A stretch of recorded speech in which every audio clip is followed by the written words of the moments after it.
Welcome back, ladies and gentlemen. So, up to this point, we have been talking about just generally how do we describe populations in terms of their size and their population growth. And when we talked about population growth thus far, we've been talking about, well, how many individuals get added to the population by being born, sort of that natality rate, how many individuals get added because of immigration, they're moving into the population, and then how many individuals get removed from that population in a given period of time by the mortality rate or the deaths, as well as individuals who emigrate or leave. Well, that's not the only factors that play into the way in which those population sizes are sort of constrained within their ecosystems. So other factors that can also affect that population growth get tied back to these things called limiting factors. And a limiting factor is any biotic, so living thing, or abiotic factor that restricts the existence of organisms in a given environment. So some of the obvious limiting factors in a particular ecosystem might be things like the amount of available water. If I am a plant that requires copious amounts of water for me to grow, I'm probably not going to do very well in a desert-like situation or in a drought condition. That water is going to be a limiting factor for my species to exist in that ecosystem. The amount of food, temperature, the amount of space that I take up. All of these things can be limiting factors which will dictate how many organisms a population can hold and how many can be held within a given area. So when we talk about factors that affect that density, these limiting factors, we can sort of throw them into two categories.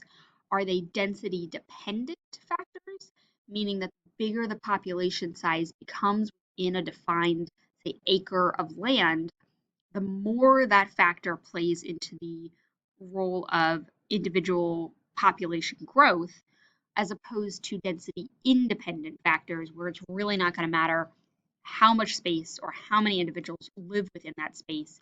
It's going to affect that population's growth um, across the board. So when we talk density dependent factors, these tend to be biotic factors, living factors that will impact how big that population can grow in a given defined area. So they will also have an increasing effect as that population size rises within that defined area of space. So things like disease. Think about it. When do we tend to talk about things like flu season? Well, it tends to be when it's cold. It's not like you can't get the flu in the middle of the summer, but your interactions with other humans tends to increase when we talk about colder temperatures. So you're stuck inside. We're increasing the density, not necessarily the size of the population, but the space that you're in.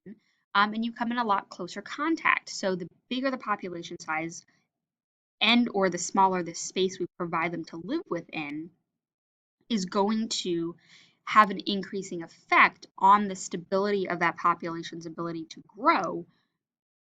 That's the idea of density dependent factors. So disease is a great example. Competition, same thing.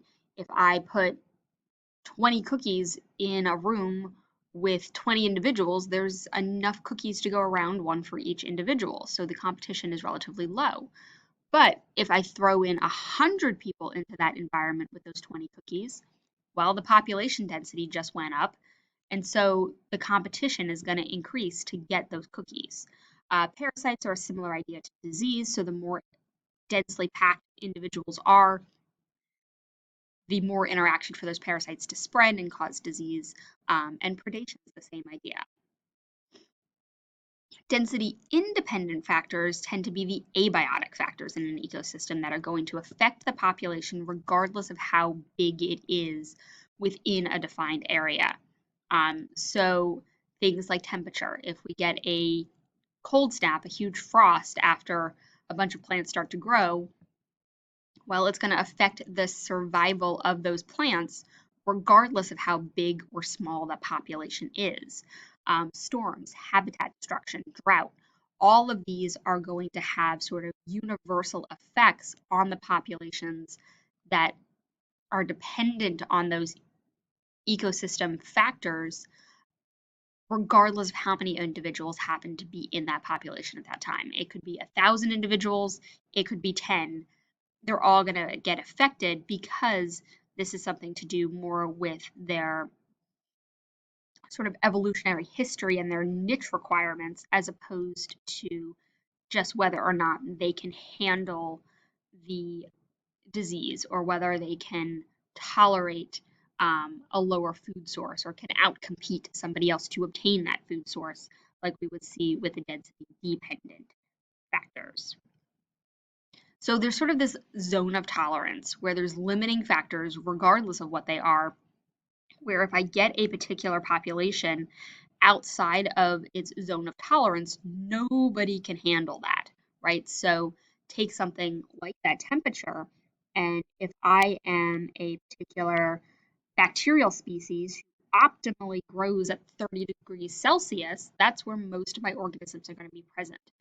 But if the temperature starts dropping a little bit, I may still have some organisms in there that can handle slightly lower temperatures or slightly warmer temperatures. But if I get to 100 degrees Celsius or 0 degrees Celsius, I am so far outside of that species zone of tolerance that it doesn't matter. Nobody's surviving that.